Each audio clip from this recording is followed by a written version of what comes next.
Make it to the nego. No, no. Dilo betalo mayabule.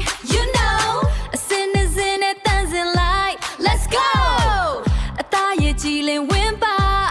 It's glowing. What can we see? Put relay. Bye bye. Go, go, go. Young Jim move. Shine bright. Double cleansing.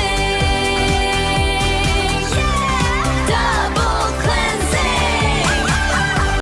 Double cleansing လုပ်ခြင်းကဝက်ချံအစီဘူးတွေကိုရှော့ချနိုင်အောင်ဒါမက sensitive မဖြစ်အောင်လည်းကောက်ွယ်ပေးနိုင်ပါတယ်။လေလူထဲမှာမျက်စိနဲ့မမြင်ရတဲ့အညစ်အကြေးအမှုမွှားတွေအရန်ကိုများပါတယ်။ဒါတွေကချွေးပေါက်တွေကိုဝင်ရောက်တာများလာတဲ့အခါကိုယ်ကလည်းတေချာတတ်စင်မလုပ်နိုင်ဘူးဆိုရင်အရေးပြားနေမြန်ကြောင်ရန်ကြာလာတဲ့အခါ sensitive ဖြစ်တဲ့ဘက်ကိုကူးသွားပါတယ်။ဒါကြောင့်အသားရိုးထိမ့်သိမ်းဆော့ရှော့တဲ့သူတယောက်အနေနဲ့ကတော့ double cleansing လုပ်ကိုလုပ်သင့်ပါတယ်ခင်ဗျာ။ double cleansing အတွက် quality ကောင်းတဲ့ products လေးလိုရဆိုရင်ကျွန်တော်တို့စီမှာ data ရှိရနော်။